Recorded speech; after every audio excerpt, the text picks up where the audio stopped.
What's up, everybody? My name is Ron Empire, and welcome back to my channel.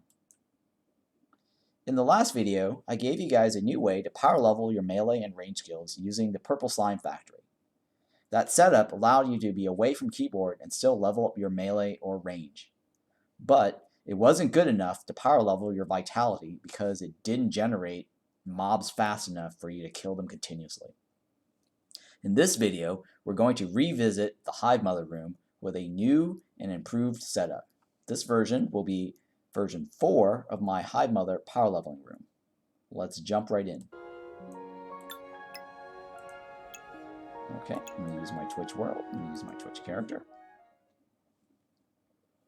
And my Twitch character actually has reached max skill level for vitality and range and melee.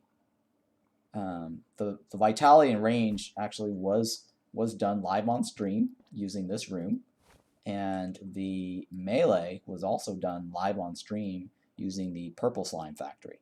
And I figure that, you know, I can just level this up fully with the purple slime, but if I had to go over here and level up vitality, I might as well also level up my range.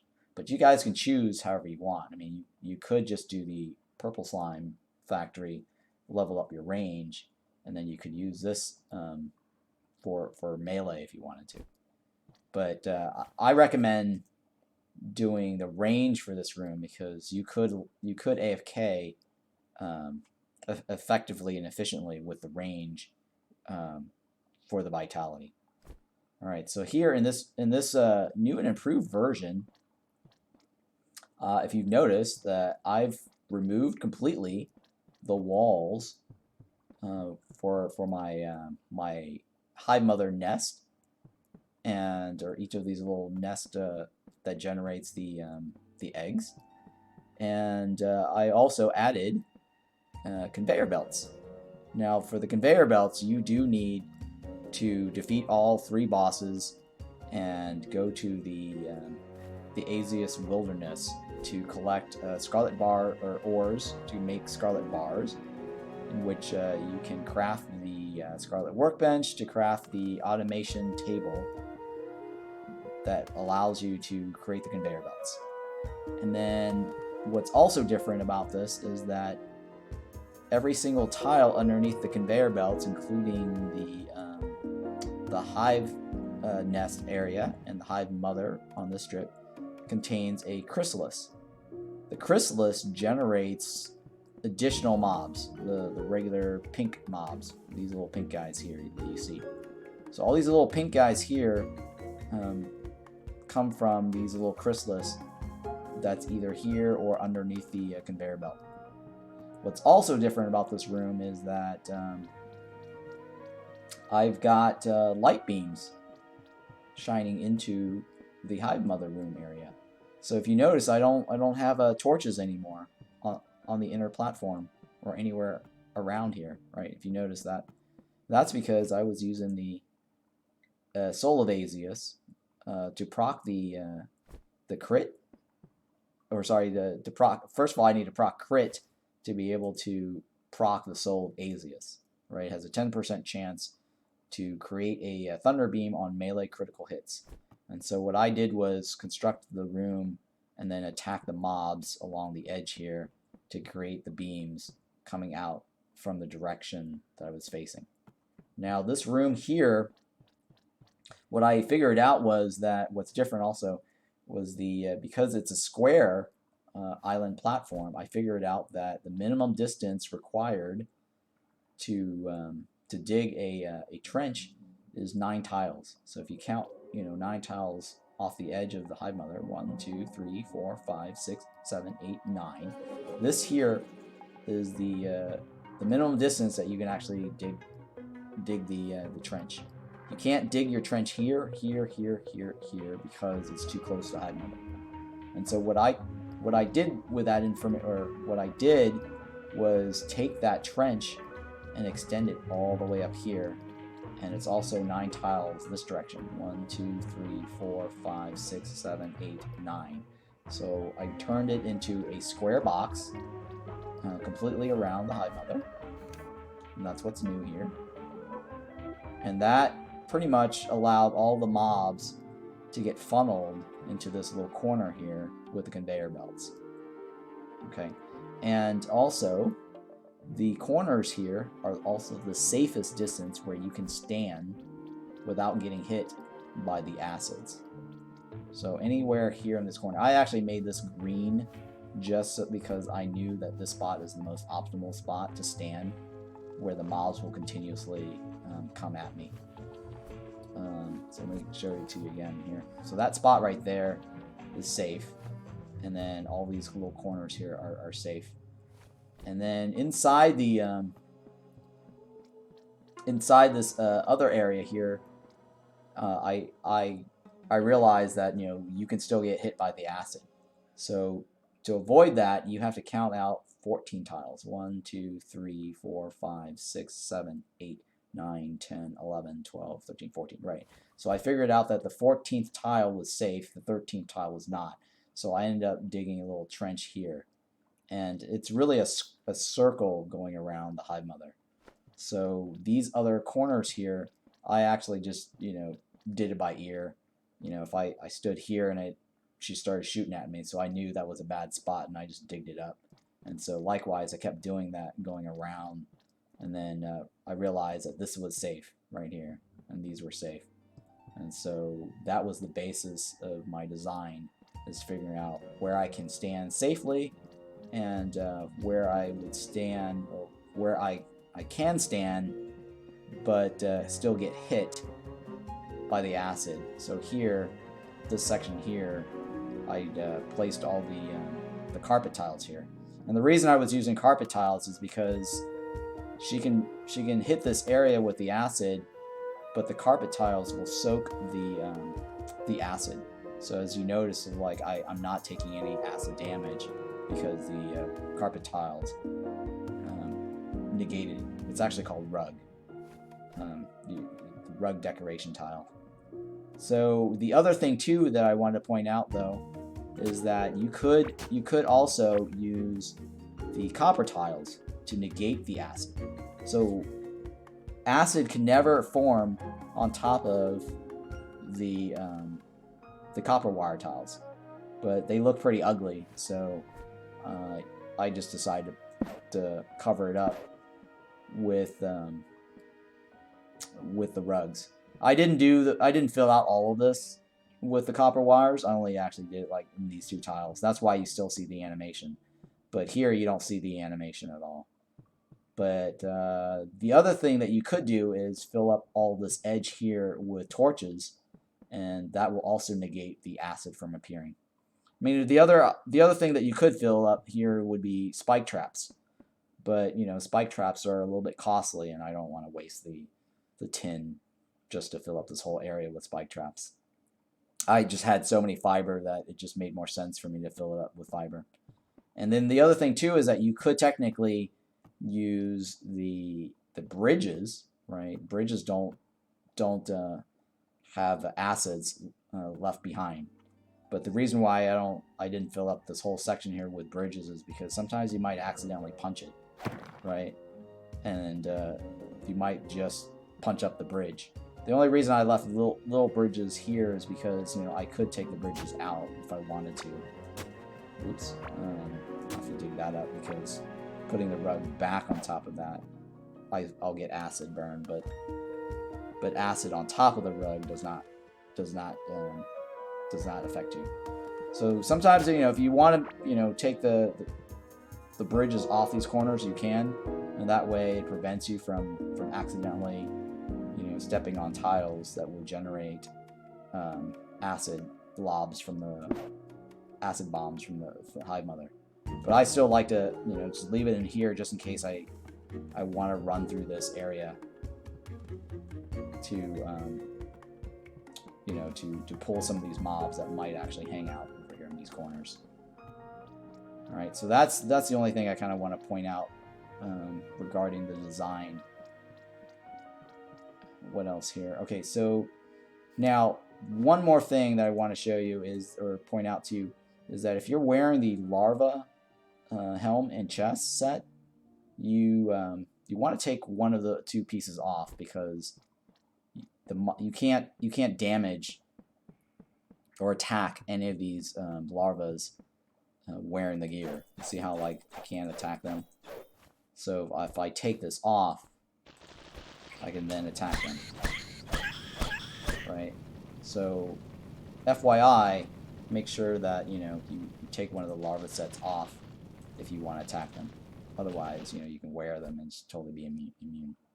Alright, so let me go ahead and switch to my YouTube character, and the reason I'm doing this is because I've already maxed out my character, and for this demonstration it just makes more sense to show you a character that hasn't maxed out, and plus I'll at least gain some experience points from this as well during this demonstration. So on this character I took off the chest piece so I can attack her, and since I'm working on range, I'm putting on range attack speed here. So this necklace came from the skull boss, Malagaz, and these rings came from the slime mobs, or Ivy, the slime boss. So you can get these drops from the slime mobs. So if you have like a purple slime farm, you'll probably most likely get these from that. And then the other thing I would like to point out is that you want to make sure that you don't have any damage here if you plan on doing melee attacks.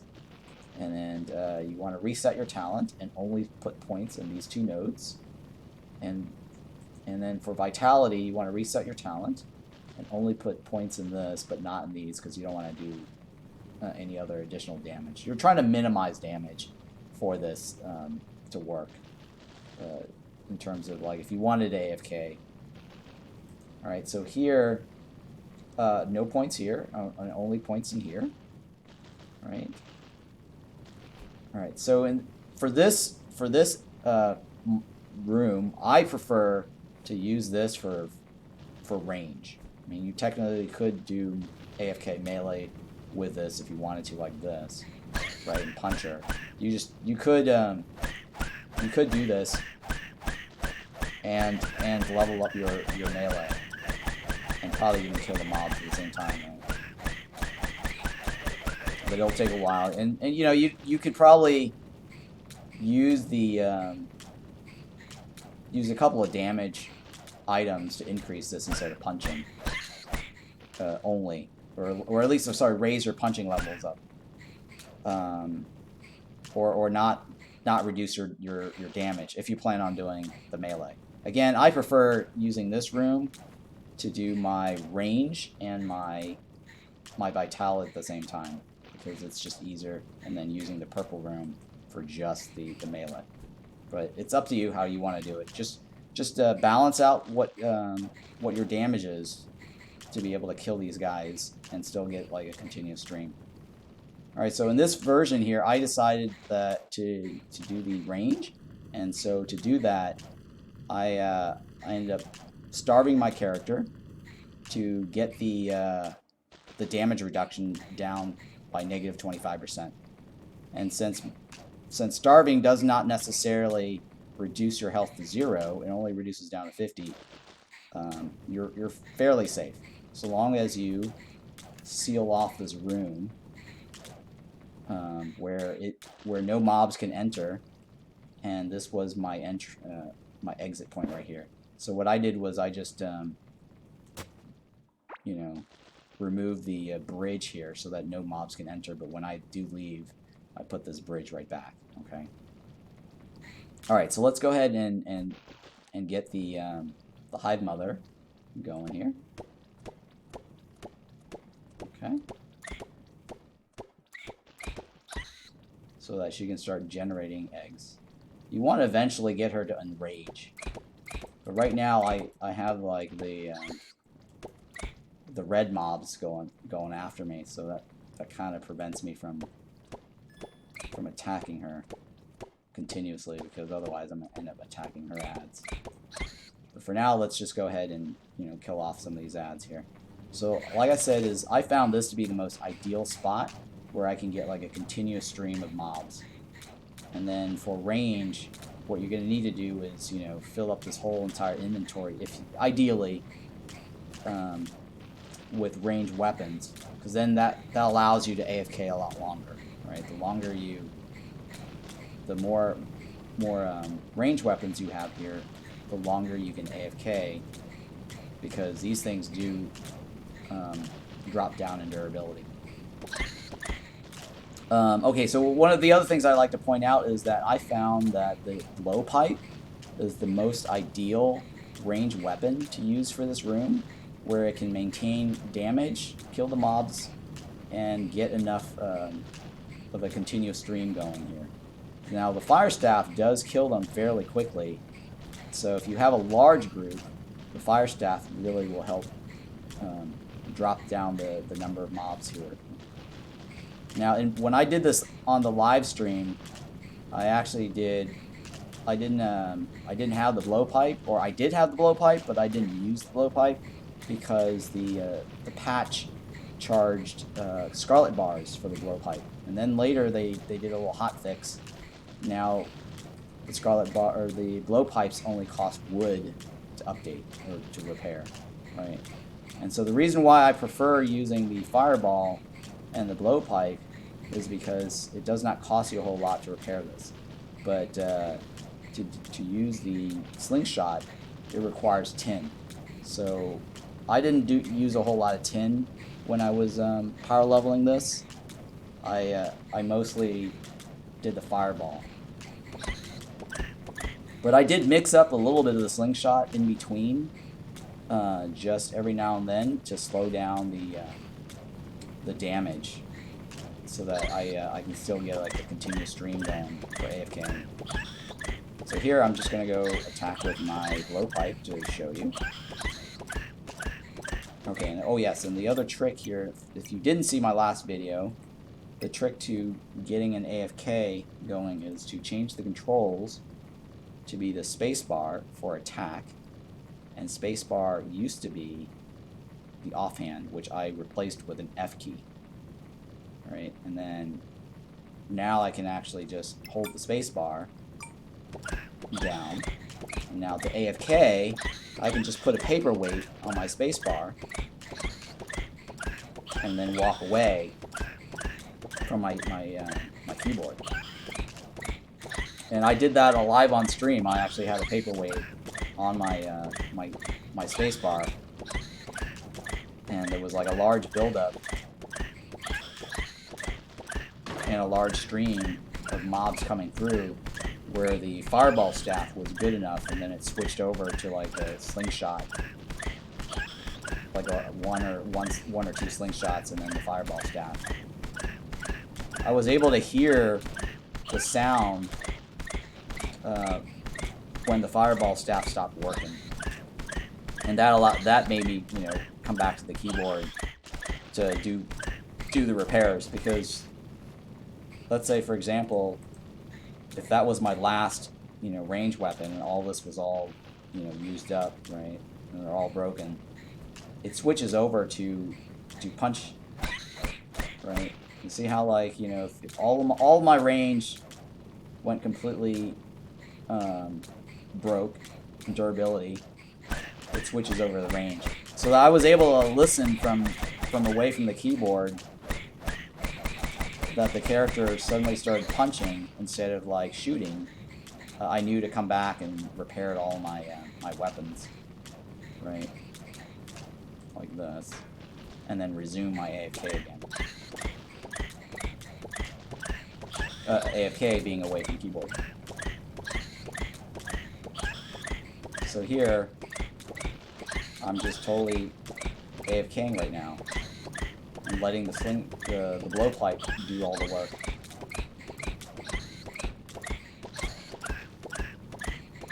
And if you notice, like, you know, the little pink mobs started coming in, and then the mobs that were generated from near the top eventually got pushed down this direction. You see that? They're just coming this direction because of the conveyor belts. Whereas before I had to like run around the room a lot.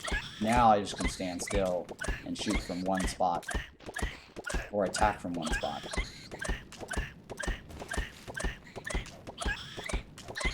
See how that corner there, and then that red guy probably got spawned from like the top right corner somewhere, and he got pushed down with the conveyor belts. Or the conveyor belts. And so far, I've managed to continuously attack these guys with my blowpipe. And then a new stream will probably come in here pretty soon.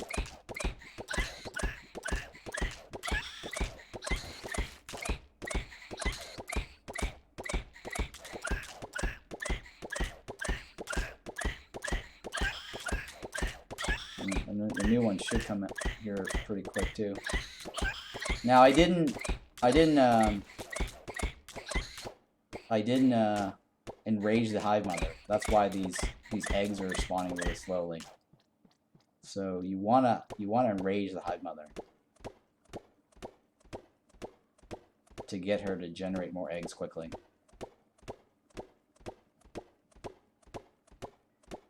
And you'll hear the enrage sound in a little bit later.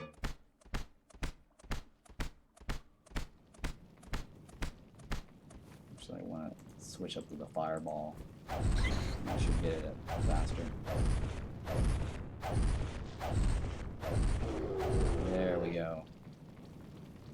Alright, so now let me switch back to the blowpipe.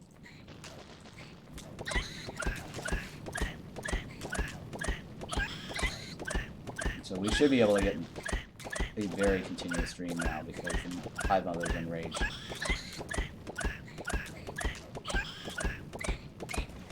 This is actually a really nice weapon compared to this, is because it does 1.7 attack per second. Right, so even though it doesn't do a whole lot at once, because the fireball does a whole lot at once. So it's a bigger number. This actually is a smaller number, but it's also faster, which means that you can actually level up your range faster.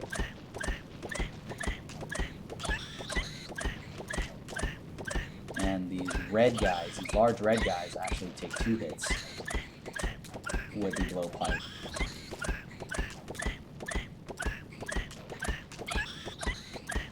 See how like my vitality's gone up and my range has gone up. So that really helps a lot. Now, okay, so the other thing that I wanted to point out was the food bar. If you're standing still, you actually don't lose, or you don't drain the hunger bar.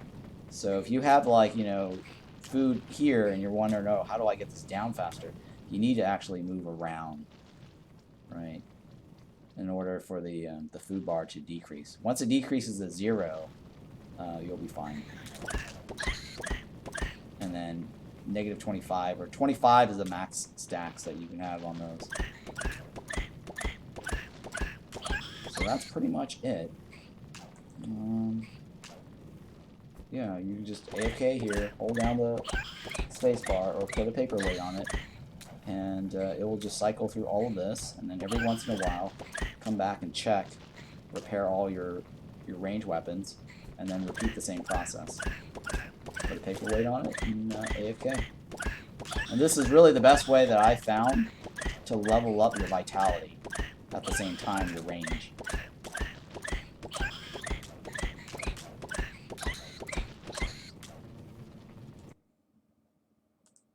Okay, so if you liked today's video, please be sure to subscribe if you haven't already, and put a thumbs up on that video here.